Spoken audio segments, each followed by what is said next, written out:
আজকে আমি তৈরি করব আটা দিয়ে পাস্তা পিৎজা। এটা দেখতে অনেক সুন্দর এবং তৈরি করতেও কিন্তু অনেক ইজি। চলুন দেখে নেওয়া যাক। তার প্রথমে একটি লাইক দিয়ে দেখা স্টার্ট করুন। এখানে যা যা লাগবে: ময়দা 2 কাপ ও চিনি 2 টেবিল চামচ, 2 টেবিল চামচ গুঁড়ো দুধ ও 1 টেবিল চামচ চিনি, 2 চা চামচ ইস্ট ও হাফ চা চামচ গরম পানি, চিজ ও টমেটো সস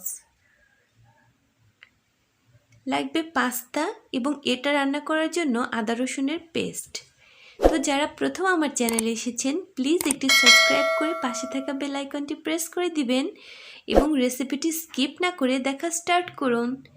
এখন এখানে ইস্টটা অ্যাক্টিভ করে নেব। সেজন্য 2 টেবিল চামচ গুঁড়ো দুধ, 1 টেবিল চামচ চিনি ও হাফ কাপের মতো গরম পানি দিয়ে এই দুধটাকে তৈরি করে নিচ্ছি। তারপর এখানে 2 চা চামচ ইস্ট দিয়ে দিব। এই ইস্টটা কিন্তু অ্যাক্টিভ হতে 10 মিনিট সময় লাগবে। এটাকে ভালো করে এরকম মিক্স করে ঢাকনা দিয়ে ঢেকে 10 মিনিটের জন্য রেখে দিব। এই ইস্টটা দিলে কিন্তু এটা অনেক সুন্দরভাবে ফুলে উঠবে। তো এটাকে সাইড করে রেখে দিচ্ছি। এবারে পাস্তাটা তৈরি করে নিচ্ছি। পাস্তা তৈরির জন্য প্রথমে গরম পানির মধ্যে 1 চা চামচ লবণ ও 1 টেবিল চামচের মতো তেল দিয়ে দিলাম। পানিটা যখন একটু গরম হবে তখন পাস্তাগুলো দিয়ে দিচ্ছি। পাস্তাগুলো সাধারণত সেদ্ধ হতে একটু সময় লাগে নুডলসের তুলনায়।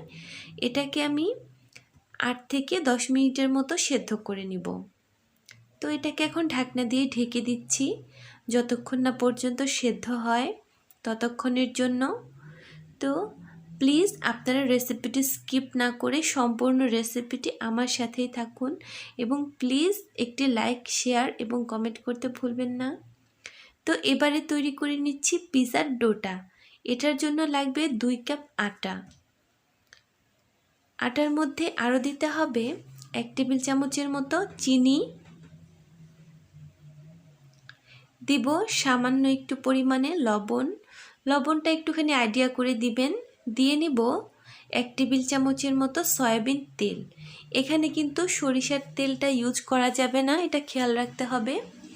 এবারে দিয়ে দিচ্ছি আগে থাকতে প্রিপেয়ার করে রাখা ইস্টটা খুব সুন্দর করে অ্যাক্টিভ হয়েছে, দেখেই বুঝতে পারছেন নিশ্চয়ই, একদম ফুলে গেছে। এবারে এটাকে হাত দিয়ে ভালো করে মেখে একটি ডো তৈরি করে নিতে হবে এবং এটা ভালো মতো একটু ঘষে ঘষে করতে হবে, কারণ এখানে কিন্তু আস্ত চিনি দিয়েছি। এটা যাতে মেল্ট হয় সেদিকে খেয়াল রাখতে হবে। তো দেখুন প্রথম অবস্থায় কিন্তু ডোটা একটু স্টিকি থাকবে, এটা কিন্তু টেনশনের কোনো ব্যাপার না। এর ওপর দিয়ে হালকা করে একটুখানি তেল দিয়ে দিব।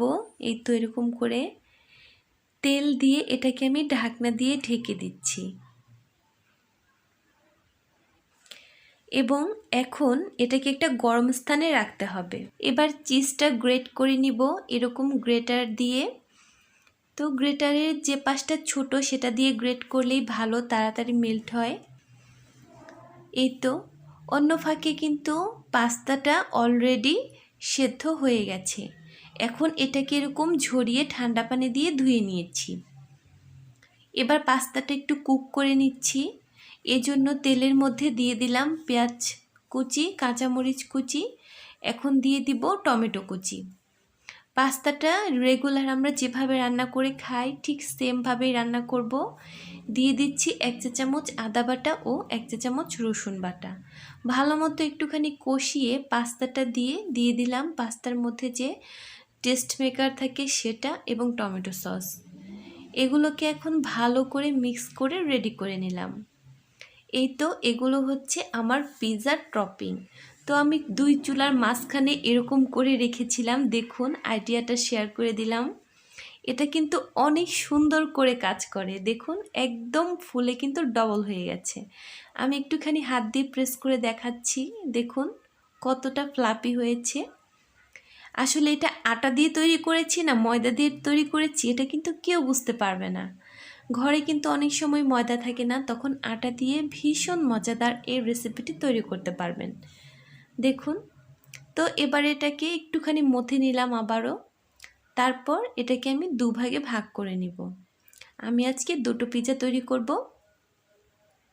তো এই প্যানের মধ্যে আমি প্রথমটা সেট করছি। আমার যেহেতু ওভেন নেই সেহেতু আমি গ্যাসের মধ্যে পিৎজা দুটো তৈরি করে দেখাবো এবং এটা কিন্তু একদম পারফেক্ট হয়। তো তেল দিয়ে একটুখানি গ্রিস করে নিলাম। এরপর একটি ডো এর ওপর রেখে হাত দিয়ে এরকম প্রেস করে করে ডোটাকে ছড়িয়ে নিব প্যানের শেপে। এটাকে আপনারা চাইলে একটুখানি বেলেও নিতে পারেন, কোনো সমস্যা নেই। তো এরকম করে হাত দিয়ে প্রেস করে করে সাইডের দিকটা একটুখানি উঁচু করে রাখবো এবং বাকিটা এরকম করে একটা বাটির শেপ দিয়ে নিব। এই তো সাইডটা একটুখানি উঁচু আছে, দেখুন এটা দেখলেই বুঝতে পারবেন। জাস্ট একদিন একটু সাহস করে করলেই হয়ে যায়। এবার একটি কাঁটা চামচ দিয়ে এটাকে এরকম করে ছিদ্র করে দিতে হবে। যখন এটা আমরা গ্যাসে দিব তখন নিচ থেকে যে তাপটা আসবে সেটা যাতে সব দিকে সমানভাবে ছড়িয়ে যায় সেজন্য।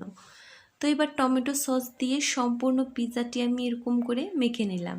এবারে পছন্দ অনুযায়ী আপনারা সাজিয়ে নিতে পারেন। তো আমি এখানে যেহেতু আজকে পাস্তা দিয়ে তৈরি করব সেজন্য পাস্তাগুলো ছড়িয়ে দিচ্ছি।